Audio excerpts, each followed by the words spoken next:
সরকারের কি লাভ আছে? ফান্ডে আপনার টাকা মজুদ আছে, ধরেন একটা আমি সেখান মিস্ত্রি থেকে আমার কাছ থেকে টাকা নিল, বাকি টাকা নিয়ে আমার টাকা দিল না, আমি তখন আপনারা কথা জানাবো বোঝেন নাই? যে ভাই আপনাদের সদস্য আমার সাথে তো চিট করছে। হ্যাঁ, কারণ আপনাদের যেহেতু আপনারা একটা সংগঠন, অবশ্যই এটা একটা মান সম্মান আছে, আপনারা তো চাইবেন না কলঙ্ক নিয়ে থাকতে।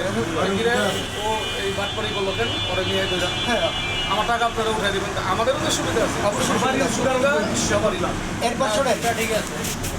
এই ফেডারেশনে নীতি নৈতিকতা এবং গোষ্ঠীনিষ্ঠভাবে যারা কাজ করবে এবং যাদের ক্যাপাবিলিটি এবং কোয়ালিটি ক্যাপাসিটি যাদের ভালো থাকবে, ইনশাআল্লাহ তাদেরকে আমরা সম্মানের যোগ্য ব্যক্তিকে যোগ্য স্থানে বসাবো।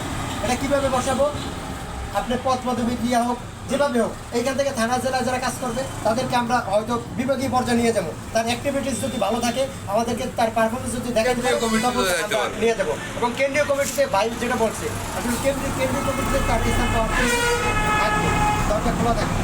এখন আপনি যদি আজকে আলোচনা শোনার পরে বাসায় যেয়ে চিন্তা করেন, তাহলে স্বার্থ ছাড়া এত সুযোগ সুবিধা দেবে কেন?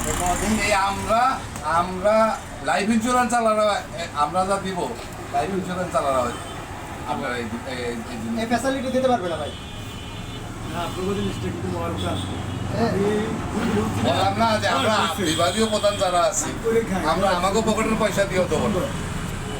আপনার চিকিৎসা আমি আমার পকেটের পয়সা দিয়ে 5 লাখ খরচ হবে, আমি করবো কি? আমার কি টাকার গাছ আছে নাকি? আমার সংগঠনে কিছু থাকবে, আর আপনার টাকা সরকারের ঘরে জমা আছে, সরকারের ঘরেতে আমি আইন না আপনার পিছনে খরচ করবো।